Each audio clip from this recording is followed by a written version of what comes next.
Bom dia, tudo bom com vocês? Graça e paz da parte do nosso Senhor e Salvador Jesus, o Cristo. Bom, nós vamos estudar essa semana a lição 5 desse trimestre, que tem por título 1000 anos de desolação, parte 1. O texto para memorizar está lá em Apocalipse, capítulo 20, do verso 5 ao verso 6, que diz assim: mas os outros mortos não reviveram, mas os outros mortos não reviveram até que os 1000 anos se acabaram. Esta é a primeira ressurreição. Bem-aventurado e santo é aquele que tem parte na primeira ressurreição. Sobre essa não tem poder a segunda morte, mas serão sacerdotes de Deus e de Cristo e reinarão com ele 1000 anos. O grande conflito, da página 654, diz assim: o mundo vê a classe de quem zombaram, ridicularizaram e quiseram eliminar passar ilesa pelas pestilências, tempestades, terremotos. Aquele que se mostra um fogo devorador para o transgressor de sua lei é um pavilhão seguro para o seu povo. É para pensar, né? No primeiro tópico, no tópico de domingo, diz assim: no início dos 1000 anos. E no comecinho lá do milênio, o que vai acontecer é que a terra vai ficar desolada. Porque o que acontece?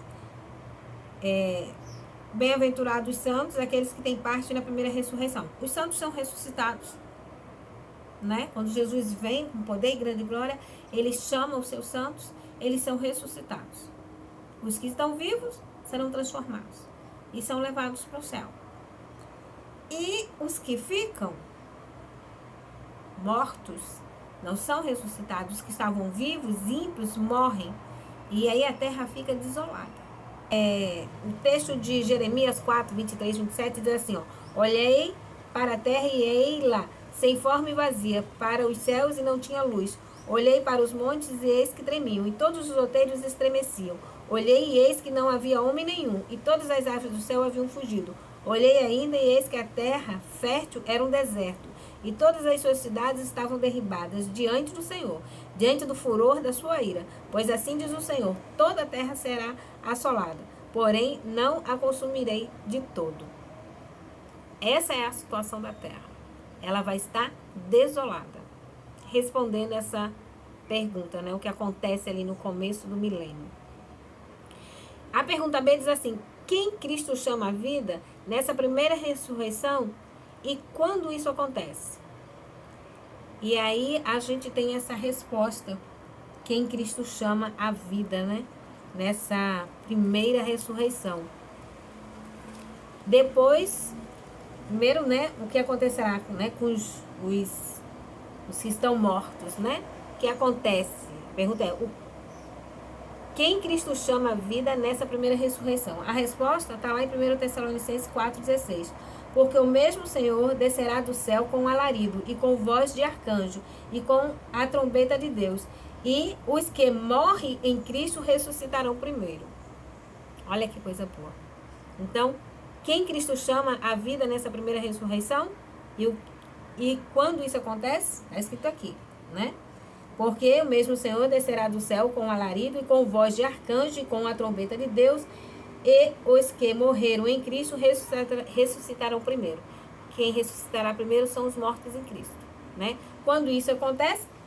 Quando o Senhor descer do céu com alarido e grande voz, né? Quando Jesus está voltando, ele chama e aí eles são ressuscitados, né? O que a realidade do retorno à vida nos deve fazer considerar em oração? O texto diz aqui, olha: Cristo surge em glória e chama os justos mortos. Ele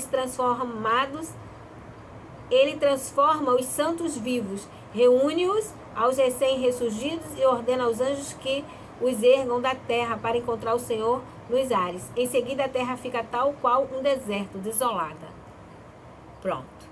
Então, o que a gente tem que considerar em oração? Temos que considerar em oração que nós só vamos fazer parte dessas duas classes especiais a que vai ressuscitar ao chamado do Senhor, que são os mortos em Cristo, os santos, né?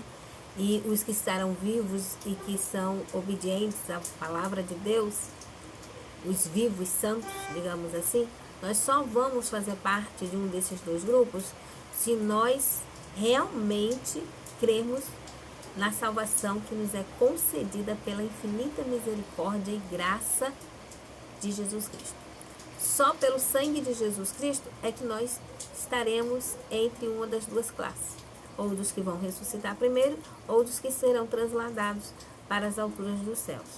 Porque sem o ouvir o chamado de Jesus Cristo, nós não seremos transformados, não seremos ressuscitados. Nós precisamos crer na salvação que nos é concedida pela justificação que nos é dada por Cristo Jesus. Porque nós de nada mesmo não conseguiremos fazer parte, de nós mesmos nós não conseguiremos fazer parte de nenhuma das duas classes. Nem os que vão ressuscitar, nem os que vão ser transladados. Porque isso só vai acontecer para os que são salvos em Cristo Jesus, que foram justificados não por si mesmos ou pelas suas obras, mas sim pelo sangue de Cristo derramado na cruz, que foram justificados pelo sacrifício de Jesus Cristo na cruz, o sacrifício que foi feito em nosso lugar. Porque aquele que nunca morreria, que era eterno, morreu para nos devolver a vida eterna, o direito à salvação, né? O direito à reconciliação com o Pai. Então isso nós devemos considerar em oração, que nós só seremos salvos mediante o arrependimento, a confissão do pecado, o arrependimento, o abandono do pecado e a fé em Jesus Cristo, porque sem Ele nada disso será possível. Amém? Tem o texto de Fé e Obras, página 55, ele diz assim: as pessoas podem afirmar ter fé em Jesus Cristo e que não há nada que possam fazer além do que Cristo fará por nós. No entanto, quando Cristo chamar os mortos, o fato de você ressurgir para a vida eterna ou para a condenação eterna dependerá totalmente das suas atitudes. Que Deus te abençoe, que nós possamos fazer parte dos que estarão entre os grupos salvos e não dos que vão ficar na terra desolada. Amém? Eu aguardo vocês amanhã para a gente continuar esse estudo. Vai ser bem interessante. Afinal de contas, nós vamos estar estudando sobre 1000 anos de desolação, parte 1. Aguardo vocês amanhã. Até lá.